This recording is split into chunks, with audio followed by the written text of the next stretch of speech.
কালনার একাধিক স্কুলের শিক্ষক সংকট, শিক্ষা ব্যবস্থায় বড় ধাক্কা। 2016 সালের স্কুল সার্ভিস কমিশনের মাধ্যমে নিযুক্ত শিক্ষকদের প্যানেল বাতিল করেছে সুপ্রিম কোর্ট। আর এই রায়দানের পর রাজ্যের বিভিন্ন বিদ্যালয়ে দেখা দিয়েছে তীব্র শিক্ষক সংকট। সেই জায়গায় পিছিয়ে নেই পূর্ব বর্ধমান জেলাও।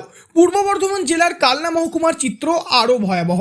একাধিক স্কুলে শিক্ষক গ্রুপ ডি কর্মী এবং ক্লার্কদের চাকরি বাতিল হওয়ায় শিক্ষা ব্যবস্থা কার্যত মুখ থুবড়ে পড়ার মুখে।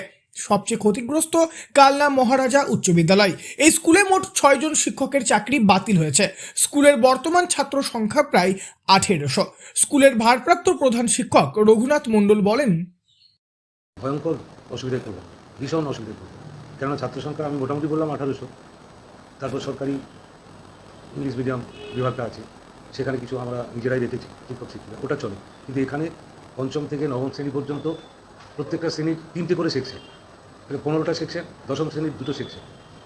তারপরে একাদশ শ্রেণীতে 215 জন আছে, সেখানে সায়েন্স, আর্টস এবং কমার্স আছে। দ্বাদশ শ্রেণী পরীক্ষা দিয়েছে, ওরা বেরিয়ে যাচ্ছে। কিন্তু দ্বাদশ শ্রেণীর এই যে 3টে স্ট্রিমে আলাদা আলাদা, আর আমাদের স্কুলে প্রচুর সাবজেক্ট আছে, সেই হিসাবে সেই সব সাবজেক্ট টিচার থাকছেন, কিন্তু কিছু তো এই 6 জনের মধ্যে পড়েও যাচ্ছে। যদিও 6 জন বাতিল হওয়া শিক্ষকের মধ্যে কেউই সংবাদ মাধ্যমের সামনে কোনো মন্তব্য করতে চাননি। তবে কালনার আরও বেশ কিছু স্কুলের অবস্থাও শোচনীয়। শশীবালা সাহা গার্লস স্কুলের চাকরি হারিয়েছেন 2 জন শিক্ষিকা ও 1 জন গ্রুপ ডি কর্মী। প্রধান শিক্ষিকা বলেন, তার স্কুলে মাত্র 1 জন গ্রুপ ডি কর্মী ছিলেন, তিনিও এখন নেই। শিক্ষক কমে যাওয়ায় পঠন পাঠন ব্যাহত হতে পারে। স্কুল পরিচালনায় সমস্যা হওয়ার আশঙ্কাও থেকেই যাচ্ছে। অন্যদিকে নিগমানন্দ বিদ্যামন্দির হাই স্কুলে 3 জন শিক্ষক, 1 জন গ্রুপ ডি ও 1 জন ক্লার্ক চাকরি হারিয়েছেন। কালনা হিন্দু বালিকা বিদ্যালয়েও 6 জন শিক্ষকের চাকরি বাতিল হয়েছে। কালনা হিন্দু বিদ্যালয়ের প্রধান শিক্ষিকা ফাল্গুনী মল্লিক এই প্রসঙ্গে বলেন, আমার স্কুলে অভাবনীয় ক্ষতি আমি প্রথমে বলতে চাই। আমার এই যে 6 জন টিচার, এদের তো আমি পড়ানোর কায়দা, স্টুডেন্টদের যেভাবে ম্যানেজ করতো, মানে সার্বিক দিক থেকে এরা দক্ষ টিচার এবং কোয়ালিটি সম্পন্ন। কাজেই এরা চলে যাওয়ার পর এদের চাকরি চলে গেল, সেটা তো একটা গেলই। সঙ্গে সঙ্গে আজকে আমি দুশ্চিন্তার মধ্যে পড়েছি। আমার এত স্টুডেন্ট, আমার এখানে স্টুডেন্ট আছে কিছু কম 1700 স্টুডেন্ট। এত স্টুডেন্টের তার মধ্যে সেকশন আছে।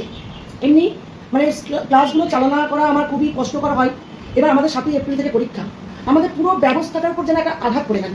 আমি কি করে কি করব, যেটা আমি একটা কুল কিনারা পাচ্ছি না। এই পরিস্থিতিতে সবচেয়ে বড় প্রশ্ন দাঁড়িয়েছে আসন্ন স্কুল পরীক্ষাকে ঘিরে। 7ই এপ্রিল থেকে স্কুলে বার্ষিক পরীক্ষা শুরু হওয়ার কথা, কিন্তু শিক্ষক সংখ্যা হঠাৎ করে কমে যাওয়ায় অনেক স্কুলেই পরীক্ষার পরিচালনা ও কাগজপত্র দেখার কাজ নিয়ে সমস্যা তৈরি হচ্ছে।